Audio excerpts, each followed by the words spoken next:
سلام به همه شیرین‌بازه عزیز. امروز اومدیم یه تانک میگوی کاردینو با هم دیگه ستاپ کنیم به روش تیغه‌ای. بریم ببینیم چیکار میکنیم. اول از همه ما پازمون رو میگیریم و اولین خونه پازلمون رو با قیچی یا هر چیزی یا سیمچین هر چیزی میتونیم این کار رو انجام بدیم. اینجا رو بر میداریم به این صورت که بعدا بتونی اگه نیاز بود از کف باکستون زباله ها رو یا چیزایی که جمع میشه رو خارج کنین مشکلی نداشته باشه. خب به این شکل اوکی میشه. اینو جا میزنین اول.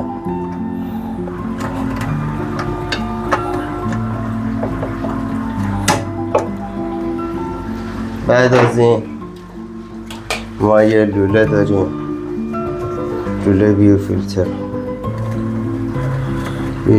زیرشنی جا میزنیم. خب اوکی، لوله‌اش هم جا میزنیم. تمام. حالا وقت ریختن مدیا هاست. مدیاتون رو حتما از قبل بشورین. من مدیا الیتا استفاده کردم، مدیا توپی الیتا. بعد چه مدیا ایرانی چه خارجی باشه بشورین که گرداش که داخل بسته بندیشون هست همه از بین بره، وارد باکستون نشه که بخواد اذیتتون کنه.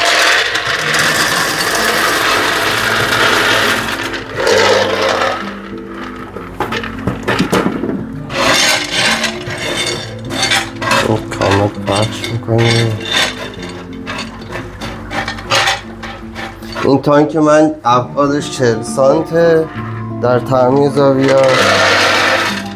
به خاطر همین حدوداً الان 1 لیتر و 200 مدیا داخلش. خب مهمترین مرحله چیه؟ مهمترین مرحله اینه که شما مطمئن بشین که مدیا کاملا یک دست روی پازل های زیرشنیتون پخش شده. دلیلش هم اینه که اگه یک دست نباشه آب مثل برق از جایی که مقاومت کمتری داره عبور میکنه. واسه همین اگه پستی بلندی داشته باشه آب همیشه از اون قسمت های پست تانکتون رد میشه،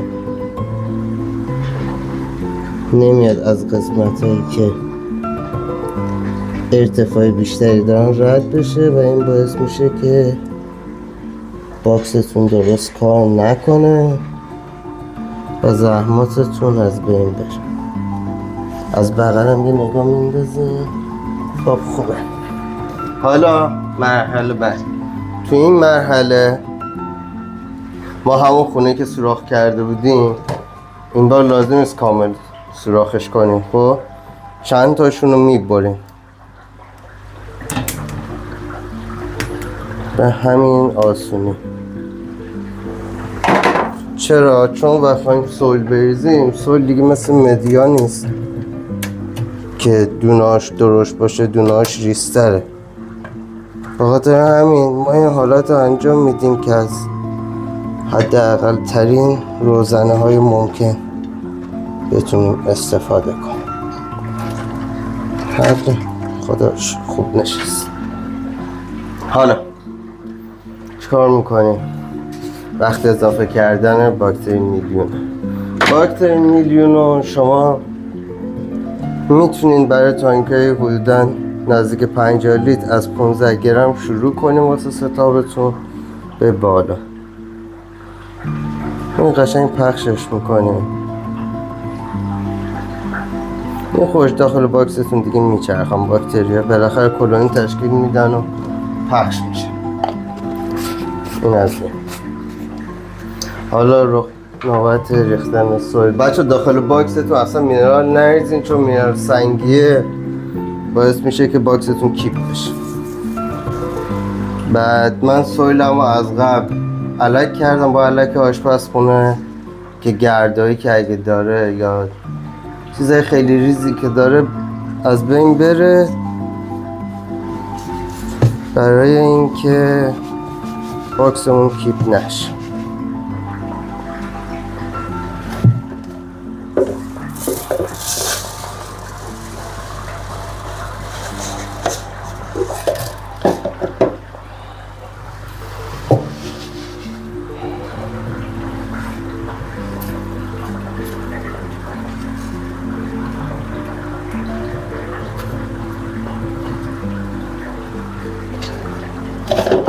من از ترکیب 1:1 سویل بنیباچی استفاده کردم، 1:1 فول ویک و مینرال با نسبت برابر.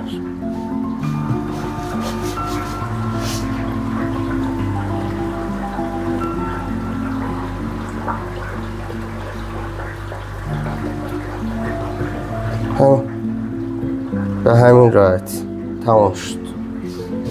یه خوردم سال کفه تانک میریزیم. اوکی، مرسی که تا اینجا رو دیدین.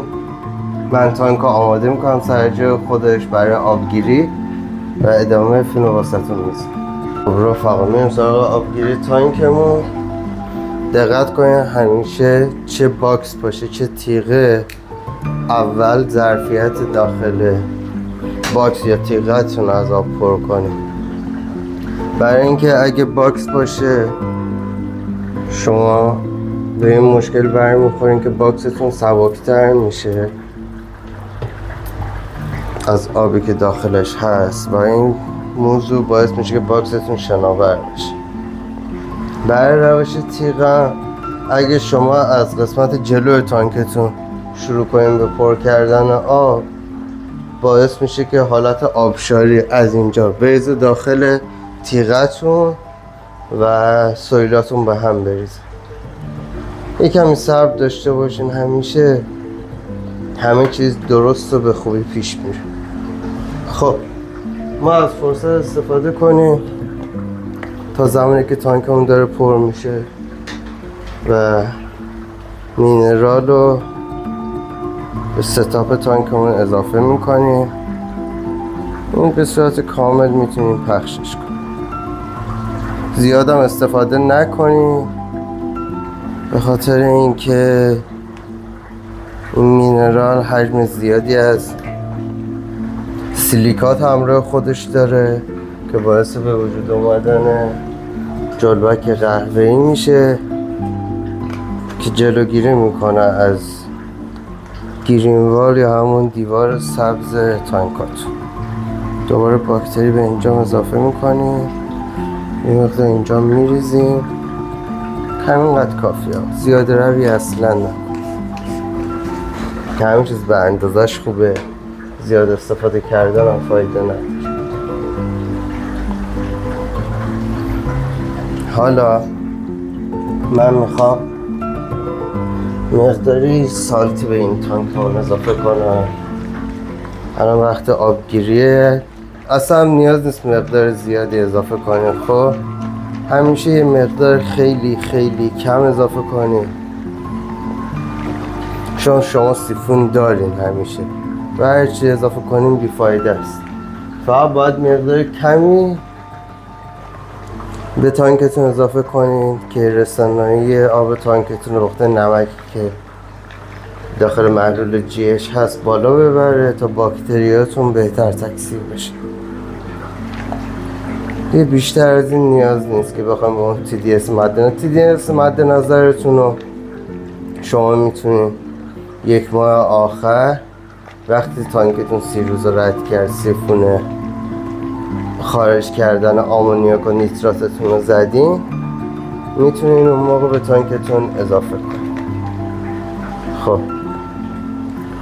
در این بین بهتون بگم که مهمترین بخش همیشه داخل تانکاتون قسمت گرینوالش هست که غذای لارواتونه و خود میگوها از اونا تغذیه میکنن و محیط جلبکی واسه میگوهاتون ایجاد میکنن که در آخر ما کیسه بیوفیلممون یا همون کالاکس خودمون رو به این ستاپ اضافه میکنیم بتونیم گرینوال بهتری داشته باشیم و یه محیط سالمتری برای گامون بسازیم. آبسازی یکی از مهمترین قسمت ستاپه، چون آینده این تانکتون داره مشخص میکنه. تانکی که کمترین تغییرات رو داشته باشه همیشه بهترین تانکه. برای اینکه کمترین تغییرات رو داشته باشیم پس نیازه که شما همون اول کار یه ستاپ درست و اصولی انجام بدید. خب ما سالتیمون رو اضافه میکنیم، همینقدر کافی، بیشتر از این هم نمیخواد. دیدین مقدارش رو مقدار زیادی نبود. همینقدر باعث میشه که تانکتون یواش یواش اوکی بشه. من سالتیمو آب میکنم، داخل آب آرام میریزم و توی بسته بندی تمیز نگه میدارم.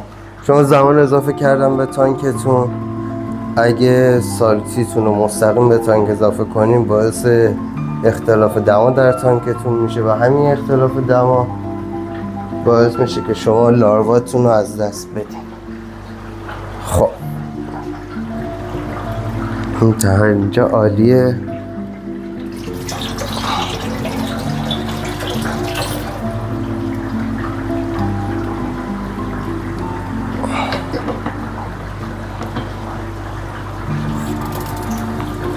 این میزه اینجا تا کارش انجام بده. مرحله بعدی چیه؟ مرحله بعدی اضافه کردن لوله فیلتر زیرشنیه.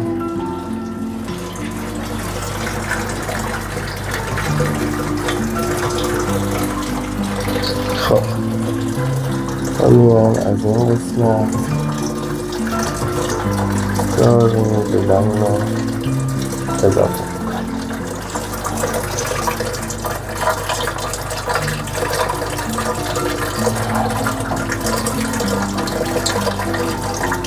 بعد مهمترین قسمت عبور دادن این لوله اینه که نباید این سنگ هواتون یا خروج هوای تانکتون از قسمت پایین، از این قسمت پایین تر بره. چرا؟ اگه از این قسمت پایین تر بره حبابا هوا، خروج هوا این داخل گیر میافتن و باعث میشه حباب از پایین به این قسمت تانکتون وارد بشه که تمام ستاپتون رو برام بزن. تمام شد. امیدوارم تانکاتون همیشه پر رونق باشه. کانال یوتیوب ما رو سابسکرایب کنین. سعی میکنیم ویدیو بیشتری بذاریم واسهتون.